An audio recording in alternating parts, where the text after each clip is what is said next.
Every day we search for a role model, but the greatest role model humanity has ever known is Muhammad, peace be upon him. Let us dive into his Seerah together, drawing from its light to guide us in our lives. I am Abu Abdullah, on a new journey with the best of creation. From the moment he arrived, the land of Banu Sa transformed from dryness into a land filled with blessings and abundance. How did their sheep return full of milk despite the barren land? And why did people begin to feel hopeful and optimistic because of this orphaned child? Halimah as-Sa'diyah witnessed the miracles of the Prophet, peace be upon him, as he grew faster than his peers, until the time came to return him to his mother. Let us begin the 19th episode. In the name of Allah and with his blessings. Halimah as-Sa'diyah, Part 4. Halimah says, "We arrived at the land of Banu Sa, and there wasn't a house in the land of Banu Sa, except that the fragrance of oud spread from it. Our land was barren, meaning it was struck by drought due to lack of water, dry, with no greenery on the land.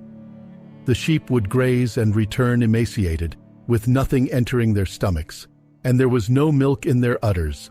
Halimah says, "When we arrived with Muhammad, my sheep began to return full, and their udders were filled with milk. We would see greenery in their mouths, yet there wasn't a single sprout in our land. The sheep would return, and the traces of herbs would still be in their mouths, though the land was barren, without a single green shoot. The owners of sheep began shouting at the shepherds who worked for them, 'Woe to you! Graze the sheep where Halimah's sheep graze. Don't you see their sheep? They return full, with greenery in their mouths. Don't you know where Halimah's sheep graze?' The shepherds would reply, 'By Allah, we graze together, and their sheep return with ours.' But we see Halimah's sheep never lift their heads from the ground as they eat and chew, though there isn't a single green plant on the land. Halimah's sheep were eating from the ground being sand and stones, with no grass to eat, leaving the shepherds bewildered. This was due to his blessing, peace be upon him. Halimah says, "So we would milk our sheep and would not neglect our people. During a year of drought, Banu Sa had no milk, but Halimah would send them milk from what she had." She says, "All goodness overflowed onto the land of Banu Sa, due to his blessing, peace be upon him." The people began to find good omens in this orphan boy. When someone became ill or was afflicted with a sickness, Halimah says, they would come to us. He would say, "Where is Muhammad?" Then he would take his small hand and place it on the sick person, and they would be cured instantly. Immediately, they would recover. And if one of their camels or sheep became ill, they would carry Muhammad and place him on its back, and it would be healed by Allah's permission.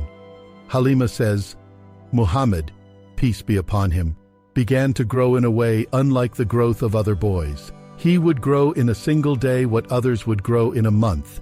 He grew quickly, peace be upon him, so that when he was a year old, it was as though he were 2 years old. When we saw this goodness and blessing from him, and he had reached the age of 2, I wished for him to remain with me after the 2 years, because the breastfeeding period was 2 years. And I had promised his mother, Aminah, to return him to her after 2 years. So I resolved to return him to his mother, with the intention in my heart to bring Muhammad back with me after seeking his mother's permission." The one narrating this story is Halimah as-Sa'diyah, may Allah be pleased with her. She embraced Islam and lived until the revelation came. She is a companion and has narrated from the Prophet, peace be upon him. And Allah prolonged her life. She even passed away after the Prophet, peace be upon him, and was buried in Al-Baqi in Al-Madinah Al-Munawwara, next to Uthman ibn Affan, may Allah be pleased with him. And because Halimah is a companion, her narrations are accepted, and the noble companions would call her the mother of the Prophet. She says, "We returned with him to Mecca, and when his mother Aminah and his grandfather Abdul Muttalib saw him, it was as if he were a grown boy who is 4 years old. His age was 2, but they assumed he was 4. She says they were delighted with his excellent upbringing and rapid growth, peace be upon him. And with this, we come to the end. We will meet again soon, Allah willing, with part 20, so stay tuned. This seerah was written by the humble servant in need of Allah, Al-Anwar al-Muhammadiyah. It is your duty to spread the seerah of your Prophet, peace be upon him.